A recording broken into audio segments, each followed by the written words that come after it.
Visión País. Este programa es presentado por la Universidad Politécnica y Artística. Transformamos lo que proyectamos en hechos. Hacemos. Con el auspicio de la Universidad Nacional de Pilar.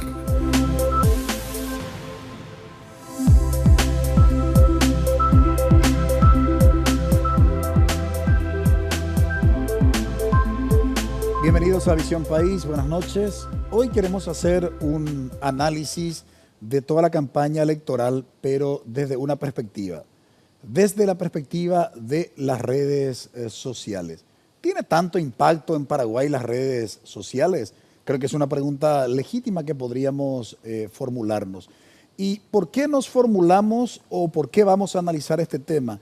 Y sobre todo nos preguntamos porque el uso de las redes sociales, sobre todo en las campañas proselitistas, incluso para algunas convocatorias de manifestaciones ciudadanas en estos últimos años, ha tenido un gran impacto. Cuando hablamos de las redes sociales, por supuesto, nos estamos refiriendo a la utilización del WhatsApp, del Facebook, del Twitter, del Instagram y del también Snapchat. Vale decir que todas estas redes sociales mencionadas han de alguna manera ejercido cierta influencia. En el caso sobre todo conocido como el 11M de España, donde el teléfono celular, según algunos análisis que se hicieron, cumplió un rol importante y significativo. En el caso del Facebook, para el movimiento de los indignados que se dieron en varias partes del mundo, digo bien, y el caso justamente del Twitter en lo que se ha conocido como la primavera árabe. Pero en el caso particular de Paraguay, las redes sociales, ¿qué nivel de penetración tienen? Y atención a este dato. En diciembre del año 2016 se dio a conocer un estudio hecho a nivel latinoamericano donde el 83% de penetración tienen las redes sociales en Paraguay. Es decir, el 83% de la población paraguaya, ¿sí?, utiliza a una de las redes, justamente, de las redes sociales mencionadas. Somos el primer país de América Latina, seguido, según este estudio, por Costa Rica, el 78%, México 74 Uruguay, 73 en México y, por citar otro país cercano, Brasil, con 63%. Lo cierto y lo concreto es que las redes sociales en Paraguay es bastante utilizada por la población, reitero, 83% de la población paraguaya. Ahora bien, ¿para qué usan las redes sociales? ¿Tiene incidencia, digamos, en el ámbito político, en el ejercicio de la ciudadanía? Bueno, de eso hablaremos y hablaremos con personas que obviamente se dedican al estudio y a la investigación. Nos acompañan hoy en Visión País. Para hacer el análisis tenemos como invitados hoy al profesor José Pepe Costa, abogado y periodista. Muy buenas noches, profesor Pepe, y gracias por haber aceptado la invitación. Buenas noches, Francisco. Un saludo para la audiencia, para los queridos panelistas, para Hugo, colega en la docencia y en la investigación. Gracias por la invitación. No, los agradecidos somos nosotros. También está con nosotros hoy en Visión País el profesor Hugo Duarte, él es politólogo. Muy buenas noches, profesor Duarte, y gracias por haber aceptado la invitación. Muy buenas noches, Francisco, buenas noches a la audiencia, buenas noches a los panelistas. Pepe, placer compartir contigo este set y estamos para colaborar y a las órdenes. Saludamos a nuestros panelistas. Bienvenida, Karina. Buenas noches, Francisco, a los invitados y a Juan Pablo. Buenas noches, Juan Pablo. Francisco, buenas noches. También a nuestros invitados, Karina, y por supuesto la teleaudiencia que nos sigue domingo a domingo. En realidad que en Paraguay, si existen estudios, no se ha socializado lo suficiente en relación con el impacto de las redes sociales en las campañas electorales, porque algunos me dijeron que sí conocían de algunos estudios, pero esos estudios lastimosamente solo circulan en ámbitos estrictamente académicos, nunca se ha socializado, nunca se ha publicado. Pero queremos hoy hacer un análisis hasta qué punto las redes sociales y probablemente lo que acontece en las redes sociales sea la mejor temperatura de lo que está sucediendo en el ámbito justamente de la campaña electoral en Paraguay. Estamos exactamente a 15 días de conocer al nuevo presidente y vicepresidente de la República del Paraguay. Probablemente para el tema de los senadores, diputados, gobernadores y concejales departamentales se tendrá que esperar unas horas más o al día siguiente. Pero lo cierto y lo concreto, reitero, que de hoy en 15 días vamos a saber, a partir de las 21 horas, vamos a saber quién va a gobernar este país en los próximos 5 años. Pero ¿qué está sucediendo en el escenario de la campaña electoral, concretamente en las redes sociales? De eso hablaremos durante el desarrollo de nuestro programa. Le invitamos a que nos acompañen. Brevísima pausa.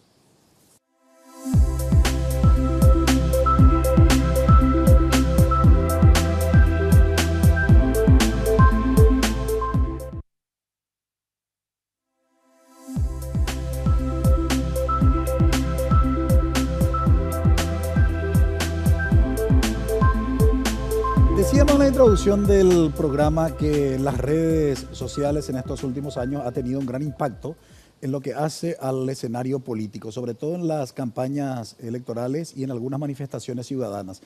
Particularmente hoy nosotros queremos focalizar nuestra mirada en el caso de la campaña electoral en Paraguay. Y antes de formular la pregunta a nuestros invitados y sobre todo para la audiencia que nos sigue, queremos considerar como punto de partida lo que está circulando en las redes sociales. Por eso hemos seleccionado, digamos, algunos memes, algunos posteos, ¿no?, de las redes sociales vinculados justamente con esta campaña electoral. Y hoy la primera pregunta que nos formulamos en relación con las otras elecciones generales es si hay algún nivel de entusiasmo para estas elecciones generales. ¿Entusiasma realmente los candidatos potables como para llegar a la presidencia de la República? Y ustedes pueden ver ahí en su pantalla justamente lo que se posteó. Estas elecciones son como elegir entre dengue, zika o chikungunya. Y vamos a trasladar ya, digamos, la pregunta al profesor Pepe Costa. Más allá de estos tipos de ironías o de sarcasmos, profesor Pepe, ¿hay algún tipo de mensaje de la ciudadanía en las redes sociales respecto de lo que implica estas elecciones? Bueno, yo creo que hay muchos mensajes de parte de la ciudadanía en las redes sociales. Hablabas al principio de un poco del impacto que pueden llegar a tener las redes sociales, y para eso algunas cifras te pueden dar el marco de qué tan grande o qué tan profundo puede estar llegando el tema de Internet y las redes sociales en el mundo y en nuestro país. El año pasado, 2017, la red social de Facebook en Paraguay tenía más del 52% de paraguayos, es decir, más o menos 3.500.000 paraguayos tenían al menos una cuenta activa en Facebook. Y de ellos, alrededor del 94-95%, otra vez decir, más o menos 3.300.000, accedían a esa red social o a cualquiera otra a través de sus teléfonos móviles. Es decir, y después están las otras redes que son las menos, digamos, las que están por debajo de Facebook. Facebook, según ese mismo estudio de LatamClip, viene a ser hoy día el segundo medio de comunicación que utilizan los paraguayos. En Paraguay, el primero la televisión y después ya viene Facebook, después vienen las radios, los periódicos, etcétera, etcétera. Es decir, esto te da el marco de cuán profundo puede ser el impacto o cuán profundo puede ser el ingreso de estas redes en la vida de la gente y en el modo vivendi de la gente. De hecho, cuando preguntas qué tipo de mensajes se dan, en las redes se encuentran todo tipo de mensajes. Desde esto que señalaba recién, que expresa con ironía un hartazgo de fondo de no tener candidaturas potables, por ejemplo. O sea, una ironía bastante, así se quiere, tragicómica, porque estamos hablando de enfermedades.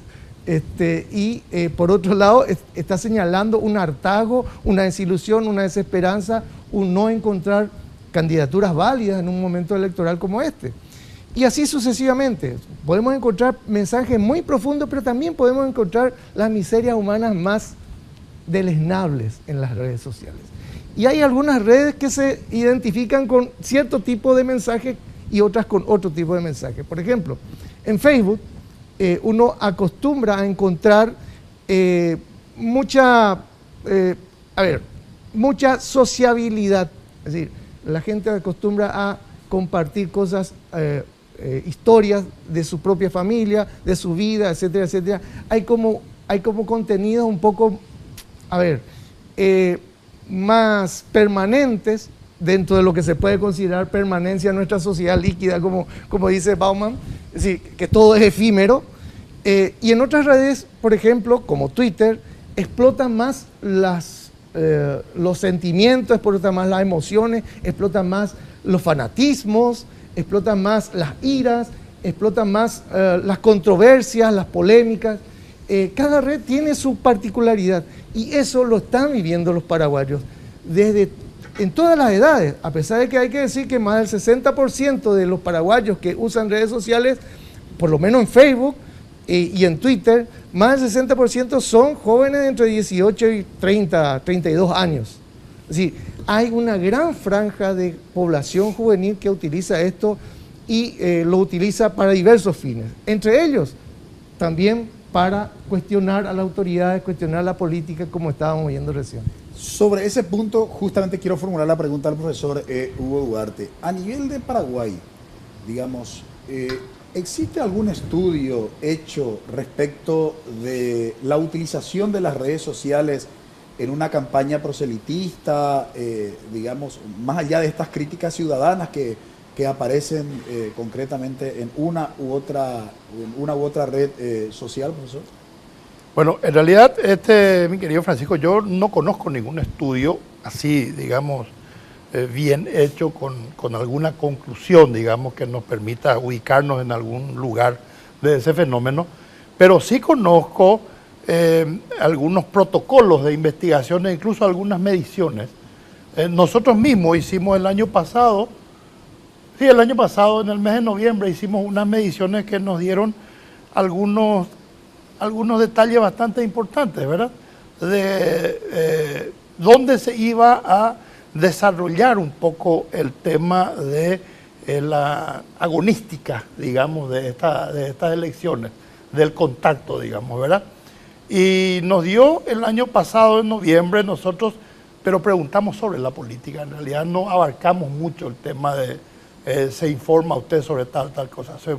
¿Dónde se informa a través de qué medio se informa sobre cuestiones políticas? Preguntamos y nos dio un abrumador porcentaje la televisión.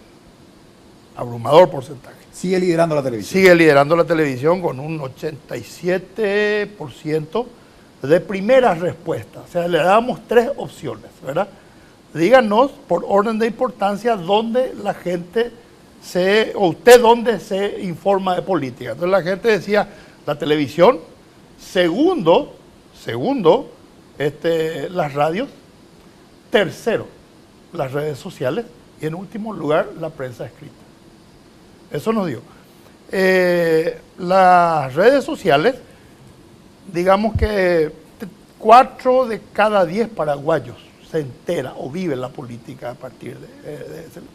Lo que no medimos fue en tiempo electoral, porque no, estábamos todavía empezando, digamos, el proceso, pero evidentemente nos pone ante la evidencia de que las redes y las radioemisoras están ahí, cerquita como emisores, y el medio escrito está muy por debajo, pero hay que hacer esta salvedad. La mayoría de las emisoras comparten al aire noticias que leen en los periódicos.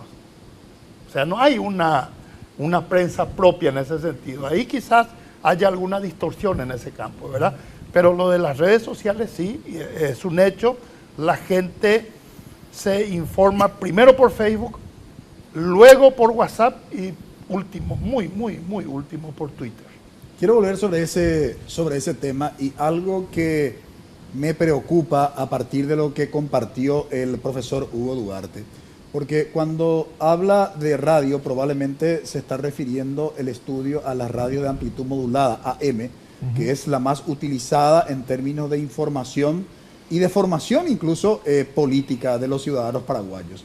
Y hay una tendencia en estos últimos años que no sé cuál es la explicación, que aparecen conductores de programas de espectáculos que estaban antes en FM, están pasando a AM, sin ninguna formación política, están teniendo en horarios centrales, incluso a la tarde, ¿no? Programas de carácter periodístico, digo bien, con contenido filosófico. Pero ahora queremos ver algunos memes y hacer un poco el análisis, continuar en realidad con el desarrollo de nuestro programa. Ahí tenemos un primer meme atribuido a Efraín Alegre. Vamos a regalar Pilsen y vamos a eliminar Inforcom, eliminar el conejo, echar a Amparo de Telefuturo, máxima 25 grados y mínima de 14, combustible gratis y un 0 kilómetro al año para cada uno. ¿Qué análisis merece esto, Karina? Bueno, en primer lugar, creo que coincido con lo que presentaban nuestros invitados en los mecanismos de expresión de ciertos sectores de la ciudadanía, de descreimiento, de burla, de un espacio donde podemos superar tanta impunidad también que reina en nuestros días y donde podemos por lo menos dejar plasmado o la ironía, o el sarcasmo, o la burla, ¿verdad? Frente a propuestas determinadas, también la gente reacciona demostrando que efectivamente ya no creemos todo lo que nos dicen y todo lo que se diga en campaña electoral. Ahora, quiero hacer hincapié en la franja etaria. O sea, finalmente nosotros, no quiero colocarme hacia el extremo, pero ya pasamos la juventud y somos receptores de esto. O sea, ¿quién hace esto? ¿Quiénes son los que hoy están expresándose en estas nuevas formas, ¿verdad? Y creo que es justamente una de las franjas etarias donde tenemos más expectativa del primer voto, de la primera decisión, de una decisión más crítica. Y por lo menos en términos personales me preocupa un poco que esta sea la única respuesta que tengamos frente a una decisión tan importante que es un proceso electoral, ¿verdad? O sea, así como vimos jóvenes tomar la una, así como vimos jóvenes ocupar ciertos espacios, vemos ausencia de esa generación ocupando espacios que hoy también están en disputa, y sí vemos esta presencia, ¿verdad? La presencia de la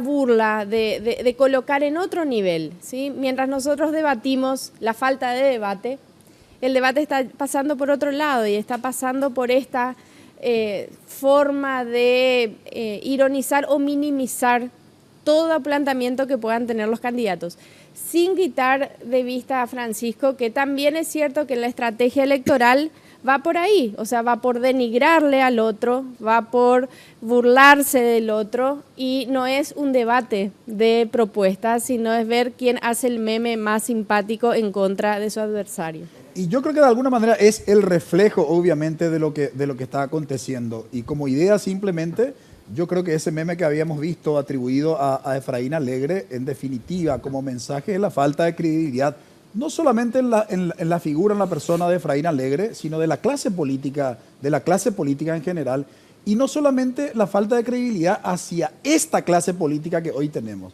sino algo mucho más grave que nosotros venimos justamente debatiendo aquí en Visión País, contra la propia política. Yo creo que eso se instaló desde la política, ¿verdad? El desprestigio a la política. Exacto. Hablaremos con mayores detalles sobre esto. Es preocupante, digamos, ¿verdad? Porque probablemente se ironiza, se utiliza términos sarcásticos, ¿verdad? Pero hay una cuestión grave, porque así están persiguiendo, digamos, la política los que difunden esto a través de las redes. Pero veamos el otro meme antes de la intervención de nuestro panelista Juan Pablo. Esos grupos de WhatsApp que nunca hacen asado son una desgracia para el país, y se le atribuye al candidato Mario Abdo Benítez. ¿Tu opinión, Juan Pablo? Yo creo que en realidad, perdón la risa, pero en serio, yo creo que mirando todo esto vamos a sacar alguna carcajada y la teleaudiencia también al respecto.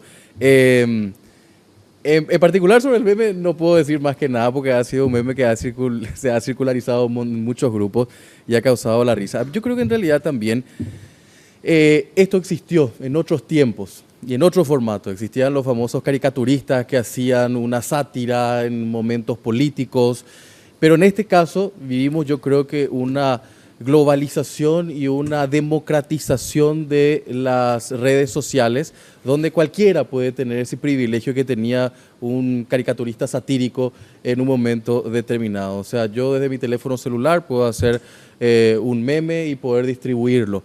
Ahora, yo creo que también, en ausencia del debate, como decía Karina, en ese sentido, el debate ha bajado a las redes sociales y ese debate de confrontación un poco entre los partidos, entre los candidatos, se hace en esta plataforma, en la plataforma de las redes sociales. Ahora, creo que en el análisis también lo que tenemos que analizar es que esto, en muchos de los casos, yo diría que en un mayor porcentaje que el que la gente considera que un ciudadano lo va a hacer desde su casa o sentado en el patio tomando un tereré desde su teléfono celular, estas son también estrategias pensadas por grupos o por empresas que están maquinando y pensando cómo instalar esta clase de mensajes como tal. O sea, creo que también eso es algo importante a analizar en este tema en particular. No dejarse llevar porque esto pueda tener una raíz, algo naif de algún ciudadano, sino estos son trabajos elaborados también por equipos de comunicaciones, tanto de un movimiento como del otro.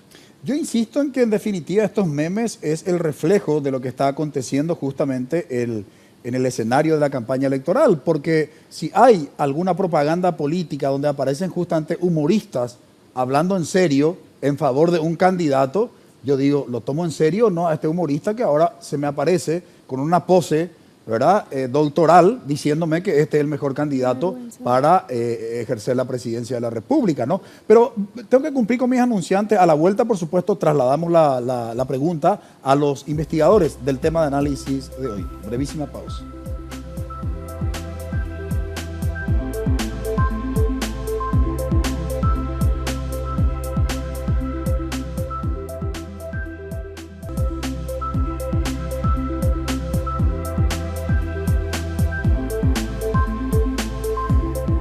¿Cuál es el mensaje de la ciudadanía a través de los memes en las redes sociales desde el punto de vista de un contenido crítico y de un mensaje a la clase política que hoy se está postulando para algún tipo de cargo, sea presidente, vicepresidente de la República, diputado, senador, gobernador o concejal departamental, profesor Pepe?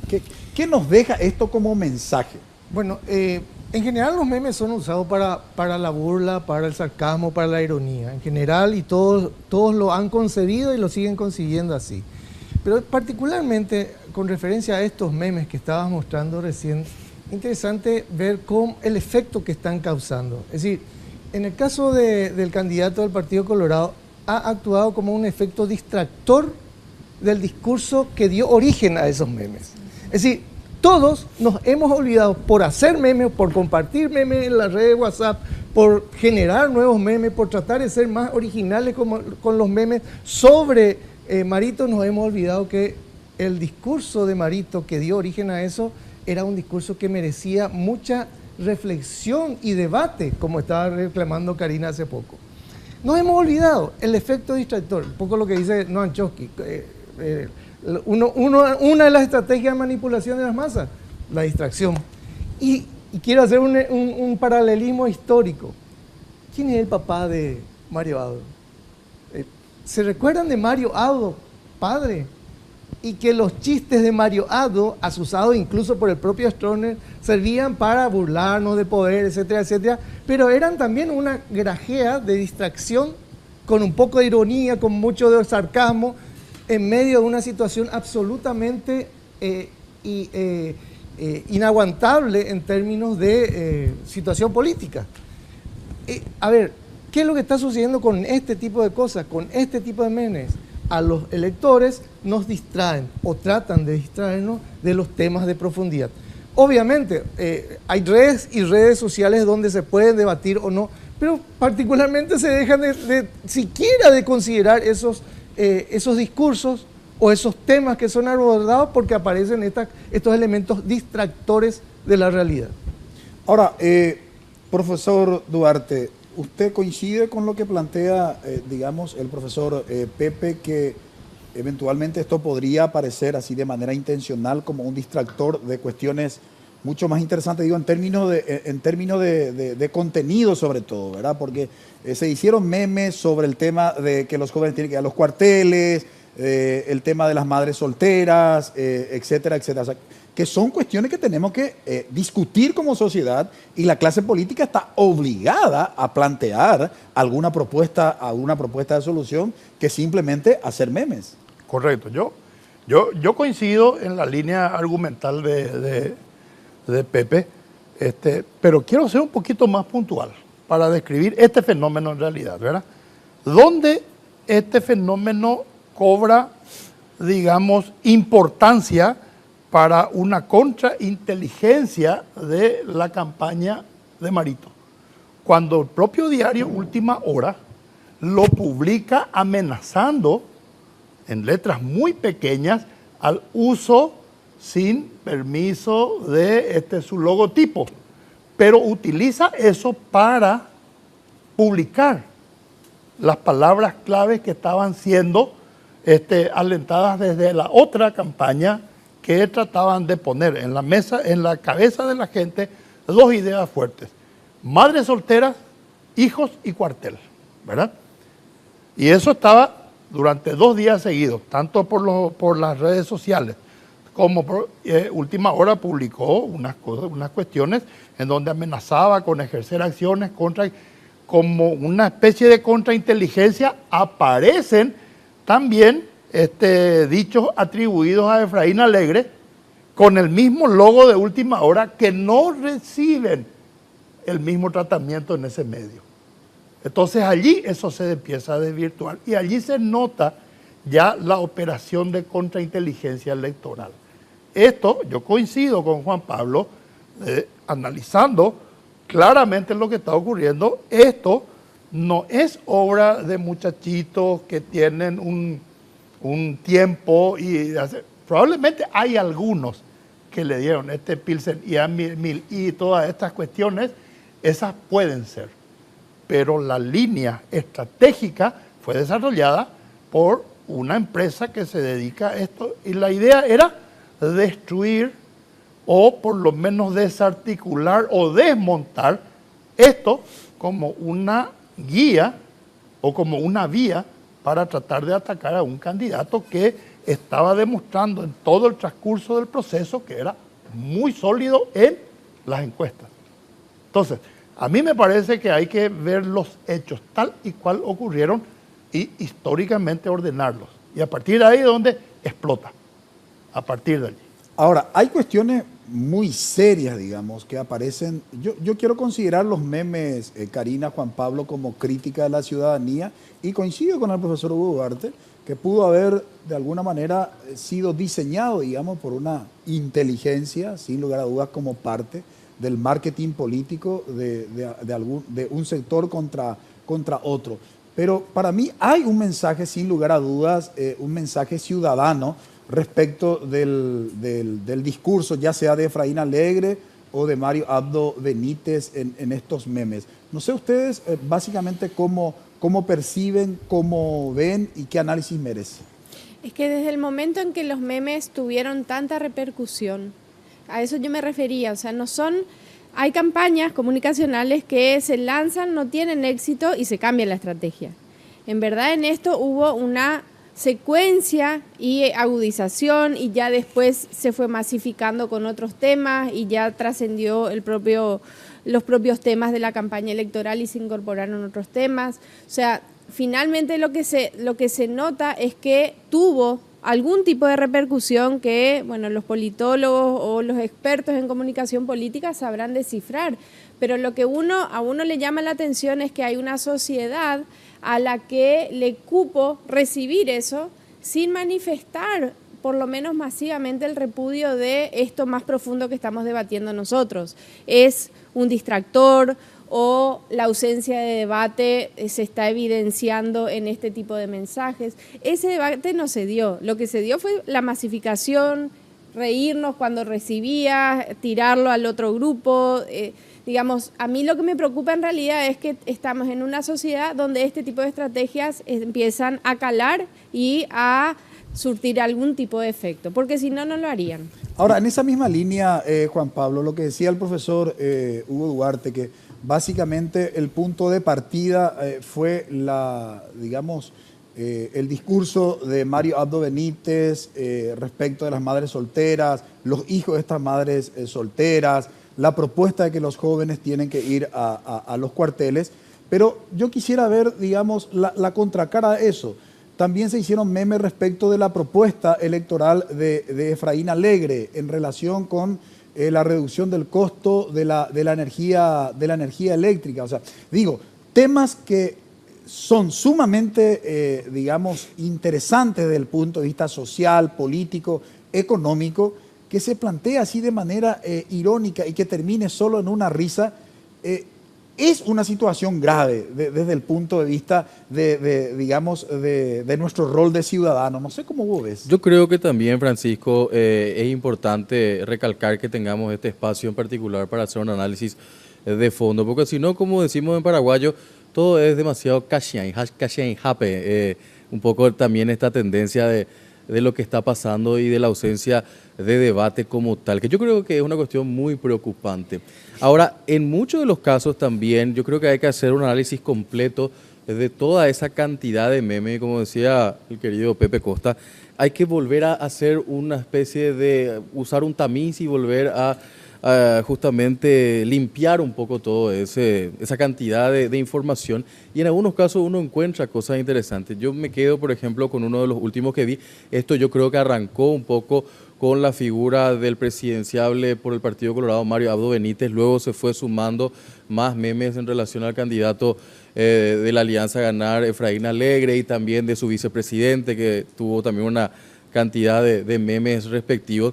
Pero lo que rescato, por ejemplo, en los últimos que salieron en esta semana, fue un exhorto del candidato liberal de la Alianza Ganar, mejor dicho, Efraín Alegre, pidiéndole espacios de debates. O sea, llevar eso que vemos a través de nuestros teléfonos, en Facebook, en WhatsApp, en Snapchat, en Instagram, llevarlo eso realmente al debate. Nosotros estamos, Francisco, y los compañeros que están invitados, y Karina y la audiencia, estamos a una semana de algo tan importante como es el debate. El próximo domingo, a esta hora, va a arrancar el único debate en esta campaña electoral donde no hay sensaciones que hemos vivido en elecciones anteriores, y creo que eso es algo bastante preocupante. En 2 horas vamos a saber realmente, una semana antes, a quién elegir o qué tienen como realmente ideas y propuestas en la cabeza. Y yo creo que eso es algo preocupante para nuestro proceso democrático como tal. En otras oportunidades hemos tenido más oportunidades de escuchar a los candidatos o de saber qué tenían como propuestas para la gente. Entonces, yo creo que estas son las cuestiones que son importantes también analizar en cierta manera. Se sacó la posibilidad de tenerlos en espacios públicos de manera masiva para llevar eso directamente a una guerra de memes como tal. Ahora, dos cuestiones quiero agregar a lo que plantea Juan Pablo antes de ir a la pausa para cumplir con mis anunciantes. En primer lugar, la herramienta más importante de la política es la retórica, hablar, ¿no? Y sin embargo, los candidatos o uno de ellos no acepta debatir cuando le cursamos la invitación, o los medios de comunicación, cursan la invitación.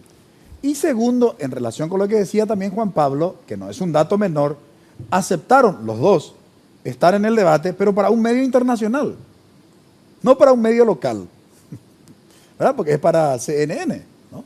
Entonces, a ver, ¿cómo entender todo esto? Por supuesto, la pregunta trasladaremos a nuestros invitados después de la pausa.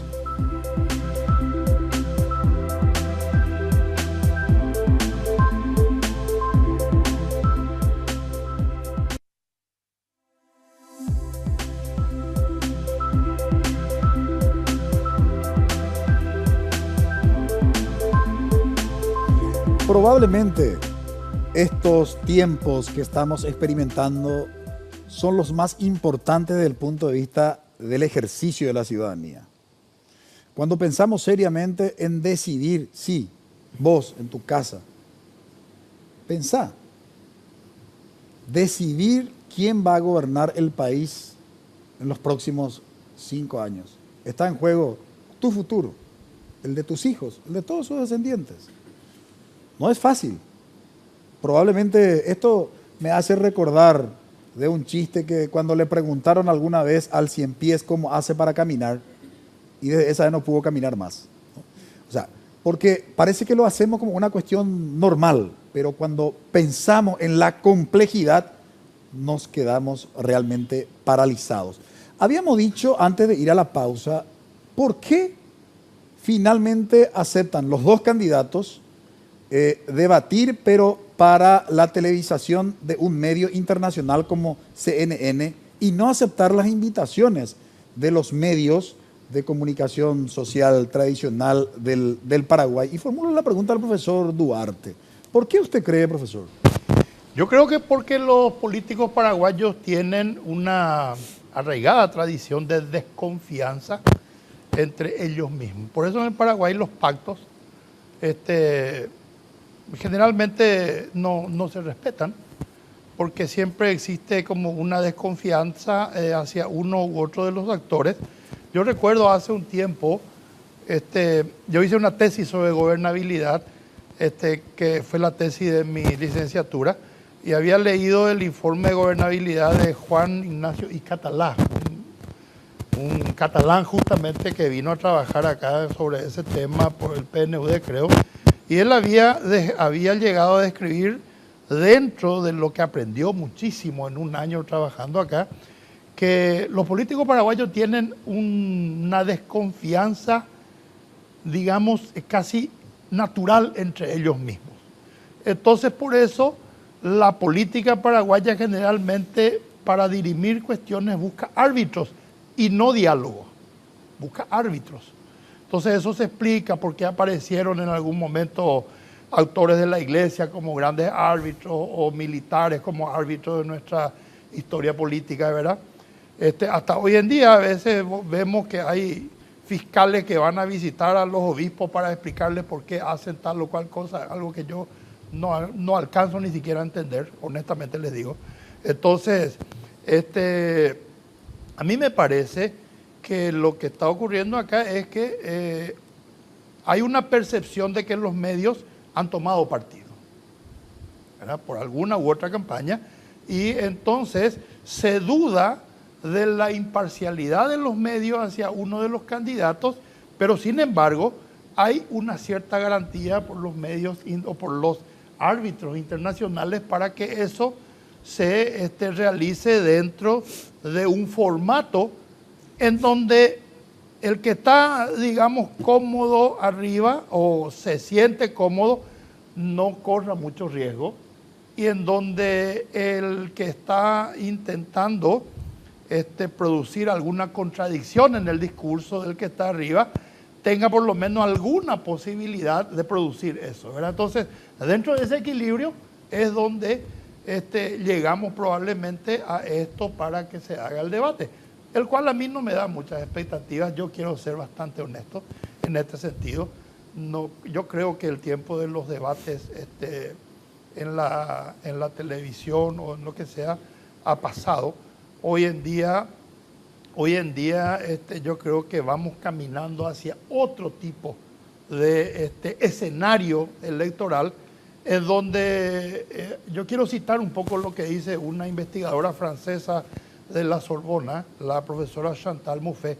Ella y otros analistas dicen una de las cosas que ha matado la participación democrática es la mitificación del consenso. Demasiado obsesión por el consenso ha hecho que termine el antagonismo, que es lo que alimenta la pasión en la política. Interesante, interesante. Ahora, volviendo al tema central del análisis, que un poco estamos compartiendo con nuestra audiencia, la cuestión de los memes, sumado ahora al debate que se va a realizar el próximo domingo, y atendiendo a la última encuesta del Centro de Información del CIR, Centro de Información y Recursos para el Desarrollo, en la pregunta que habían formulado: ¿cuánto tiempo antes define su voto? Atención, semanas antes de las elecciones, 36.4%.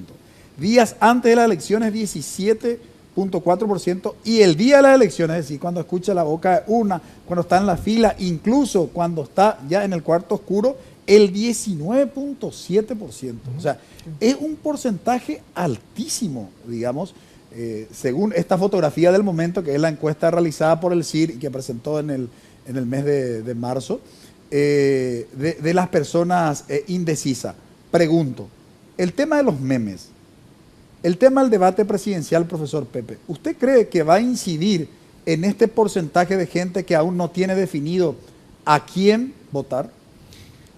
Bueno, hay varias cosas, porque, a ver, primero para que pudiera definir, por ejemplo, el debate, la gente tiene que poder presenciarlo y el debate tiene que producir algún tipo de circunstancia antagónica, como decía Hugo, para que alguien pueda decir, ah, caramba, me voy por aquí o me voy por allá. Cuando todo es difuso y todo parece similar, no hay opción, es decir, no hay necesidad de opción y uno termina más confundido. Hace unos días le preguntaba yo a mis alumnos en la carrera de periodismo, chicos de segundo o tercer año, muchos de ellos que van a votar por primera vez en una elección presidencial. Y les preguntaba justamente esto a 15, 20 días de las elecciones, si ya tenían sabido qué iban a hacer o cómo iban a votar. Y nadie tenía definido cómo, ni a quién, ni siquiera para los cargos principales. Imagínate todos aquellos otros cargos que vienen como relleno, así, concejales departamentales, etcétera, etcétera. Entonces, por un lado, eso, ¿sí? Y por otro lado es cómo vive la gente en el común, cómo se informa la gente del común de esas particularidades o no, de esas diferencias o no, entre las candidaturas, entre los partidos, entre los candidatos. Muchos ni siquiera se informan. Convengamos que en general la gente consume poco la información política. Es decir, los estudios que estaban señalando Hugo hoy se refiere al tipo de información política que por dónde consume, pero no sé, no mencionó qué tanto se informa de cuestiones políticas. Y si fuéramos a llevarlo al plano electoral, quizás haya alguna diferencia, pero no sé si tanta. Esto también me lleva a pensar en lo siguiente. También hace pocos días con los jóvenes, esto no voy a decir nada nuevo, los jóvenes se informan más que nada a través de las redes sociales.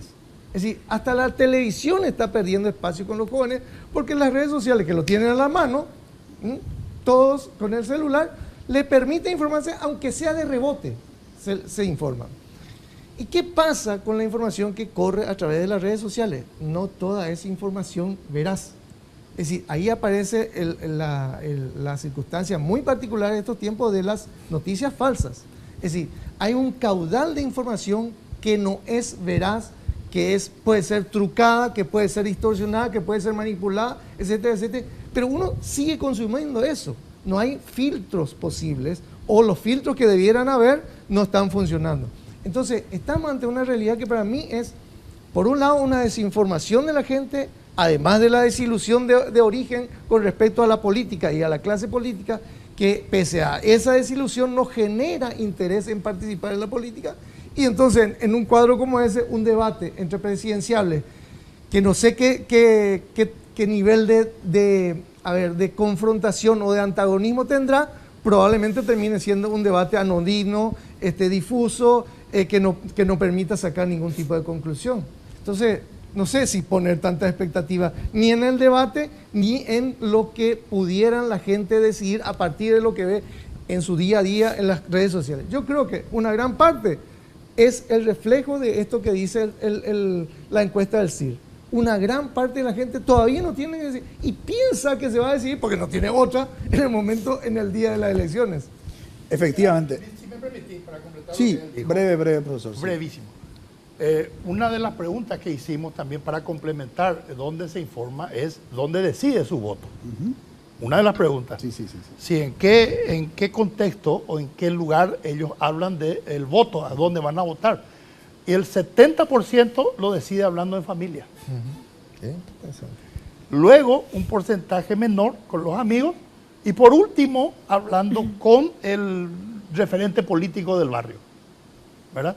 Entonces, nosotros tenemos la imagen, de acuerdo a nuestro estudio, que el voto sigue teniendo una raíz tradicional. No, sin lugar a duda. A ver, miremos el padrón de los partidos políticos tradicionales, donde todavía hay un porcentaje importante y significativo de la afiliación partidaria como parte de una herencia familiar, ¿no? O sea, porque los abuelos, porque los padres fueron de tal o cual partido, bueno, ellos también se afilian a ese partido. Pero yo quisiera rescatar o mirar el otro lado. Insisto con la experiencia Una No Te Calles, insisto con la movilización de los estudiantes secundarios. Me parece que por ahí hay una luz de esperanza donde sí probablemente haya mayor discernimiento para ver a quién finalmente van a votar. Yo no sé cómo ustedes están viendo el desarrollo de esta campaña electoral frente a esa experiencia, tanto de Una No Te Calles como el de los movimientos estudiantiles secundarios, Karina. Bueno, hubo en algún momento, justamente en los memes, salió a relucir también el escrache, digamos, a uno de los candidatos que se negaba a acceder a un espacio de debate para discutir la educación y firmar un compromiso en relación a un sector del estudiantado que tiene que ver con los estudiantes secundarios. Allí hubo como que una iniciativa también de volver a posicionar el tema por estas vías. Pero yo creo que en realidad la apatía que está caracterizando a estas elecciones es finalmente no solamente para los jóvenes, para todos. O sea, la ausencia de la pasión de tomar postura por uno u otro hace que también, bueno, y creo que es parte de la estrategia del Partido Colorado, ¿verdad?, apostar a ese voto tradicional. No hay un adversario que dispute y que ponga en riesgo ese tradicionalismo en muchas familias, y también creo que la estrategia de ellos va por allí. Quiero tomar nomás algo que decía nuestro invitado en relación al tema de los debates y los espacios. Yo tuve mi paso por la Concejalía de Asunción, después por la Cámara de Diputados, y uno de los grandes ausentes también en ese espacio es el debate. O sea, algo hay en nuestra sociedad que está generando este como que hastío a debatir. Perdemos el tiempo, ¿verdad? Creo que también en torno a esta falsa búsqueda del consenso que no vamos a tener muchas veces, que el discernimiento también forma parte de la democracia, pero que en muchos actores lo colocan como una pérdida de tiempo, sencillamente colocar el desafío de debatir. Vos sabés, Francisco, en la Cámara de Diputados hubo varios proyectos que alguien pedía basta, cierre de lista de debate porque me cansaron, cuando en realidad se está discutiendo el futuro del país en relación a un tema particular, donde vemos que otros países amanecen con el debate porque sigue la lista de oradores y no se corta. Entonces, ese tema del debate o no debate me preocupa, justamente tomando también temas que venimos conversando en programas anteriores, del resurgimiento de ciertas prácticas del silencio y del silencio como modelo de vida, que me parece preocupante. En esa línea que plantea Karina, Juan Pablo, mi enamoramiento y mi pasión por la educación, porque finalmente el debate tiene que tener un contenido, y lo que vemos es que la gente no tiene formación para debatir, ¿verdad? Entonces, y yo no estoy viendo una apuesta seria por el tema educativo en esta oferta electoral. ¿Vos cómo lo ves? Yo creo que en realidad nosotros todavía tenemos una democracia bastante joven, 20 y tantos años, y también como país somos un país bastante joven también en ese sentido. Venimos de una dictadura de 35 años donde se cercenó la posibilidad de hablar en el Paraguay, de expresar las ideas. Entonces no nos debe sorprender que en 20 años tengamos justamente el resultado de lo que significó 35 años de dictadura como tal. Pero perdón que te interrumpa, Juan Pablo. Lo que pasa es que cuando hacemos, digamos, una línea de tiempo, vemos que hay un retroceso. A mí lo que me preocupa es eso, digamos, ¿verdad? Yo veo los primeros congresos, por ejemplo, caída la dictadura en el 89. La constituyente. Pero que no es claro, una o la cuestión, constituyente claro. del 90. Entonces, a mí eso es lo que me preocupa, porque si hubiera sido una cuestión progresiva y no regresiva, probablemente, digamos, mi expectativa y mi esperanza iba a ser mayor. Pero yo sostengo una cuestión, Francisco, y creo que es la primera vez que lo voy a decir de manera pública también en un medio de comunicación. Yo creo que hemos tenido nosotros en este proceso democrático en el Paraguay artífices que con la reforma educativa de nuestro país han buscado justamente el retroceso más que el progreso. Y hay algunos que se vuelven a candidatar como senadores, por ejemplo, en este caso en particular, que yo creo que es el gran responsable del retroceso educativo en el Paraguay, con la reforma y un montón de otras personas más en ese proceso. Decía un filósofo austriaco, Ludwig Wittgenstein, el límite de tu mundo es el límite de tu lenguaje. Yo creo que esa es un poco la realidad que tenemos nosotros en la clase política en el Paraguay. ¿Por qué no quieren hablar? Porque van a exponer su límite cultural a través de su lenguaje. Entonces, yo creo que esa también es una realidad que tenemos que analizar y poner en contexto. No muchas personas en nuestro país tienen la capacidad de una oratoria o de una dialéctica perfecta. Esa es la herramienta del político, como dijiste inicialmente. Pero cuando vinimos de una estructura donde la clase política entiende de que en realidad ellos son dueños de un espacio y de una administración en un momento determinado de la cosa pública y no entienden de que las cosas han cambiado, entonces ahí estamos nosotros ante un problema generacional. Decías el caso de Una no te calles, o decías el caso de lo que pasó con los estudiantes en otros momentos de la historia reciente de nuestro país. Yo sostengo que lastimosamente en el Paraguay, Francisco, estos son pastillas efervescentes nada más, que no tienen una continuidad en el proceso. Si tuviesen líderes en esa crisis de liderazgo que tenemos actualmente en el Paraguay, tuviesen líderes esos movimientos que sostengan en el tiempo, las cosas serían diferentes en estas próximas elecciones del 22 de abril. Sí. Pero están, en cierta manera, y termino con esto, Francisco, están huérfanos también estos movimientos políticos de líderes que realmente sostengan esta cuestión en particular. Y no solamente huérfanos, porque de hecho hay una orfandad, pero hay que sumar a eso también la persecución. La persecución desde el poder político a los líderes estudiantiles, tanto de Una no te calles como de los estudiantes secundarios. Y a mí me consta eso, digamos. O sea, aparte de la orfandad, se suma también la persecución. No olvidemos las denuncias, las imputaciones, ¿verdad?, de fiscales a los principales líderes, tanto del nivel universitario como del nivel secundario. Lástima, el tema del tiempo, digamos, en televisión no nos permite explayarnos. Nos queda simplemente agradecer al profesor Hugo Duarte. Muchas gracias por colaborar con nosotros en el análisis, profesor Duarte. Gracias por la invitación. Profesor Pepe Costa por colaborar con nosotros. Gracias, Francisco, a ustedes. Hacemos una brevísima pausa. A la vuelta presentamos la conclusión del programa.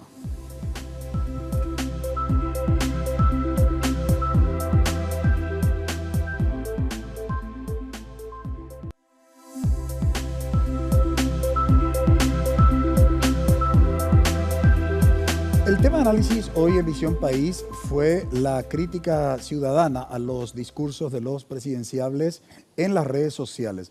¿Por qué finalmente optamos por este tema? Y sobre todo considerando aquel estudio del año 2016, donde se demostró que Paraguay lidera a nivel latinoamericano en lo que hace a la cuestión de la penetración de las redes sociales. El 83% de la población paraguaya utiliza alguna red social.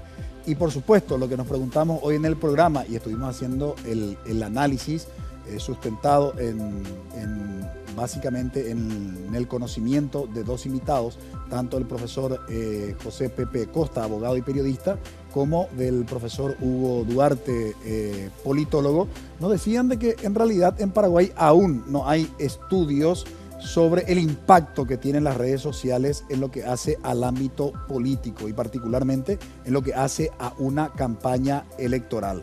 Pero sin lugar a dudas, así como también durante el desarrollo de nuestro programa, estuvimos compartiendo con ustedes algunos memes que circulan justamente en las redes sociales. Nosotros esos memes consideramos como, digamos, respuesta crítica de los ciudadanos del electorado referente al planteamiento y a los discursos que pronuncian sobre todo los dos líderes potenciales de llegar a la presidencia de la República, como es el caso de Efraín Alegre, Mario Abdo Benítez, Efraín Alegre. Por tanto, la ciudadanía tiene en sus manos, de alguna manera, la herramienta de la red social para hacer una crítica en sentido de falta de credibilidad hacia la clase política, crítica hacia la propia propuesta que parece a la ciudadanía, teniendo en cuenta el contenido de los memes,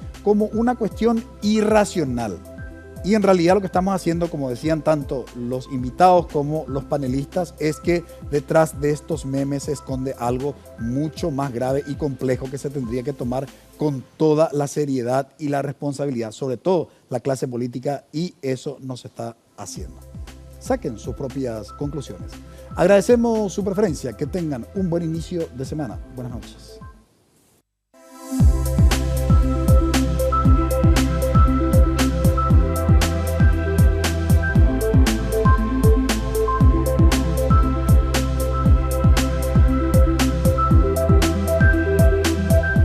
Visión País. Este programa fue presentado por la Universidad Politécnica y Artística. Transformamos lo que proyectamos en hechos. Hacemos. Con el auspicio de la Universidad Nacional de Pilar.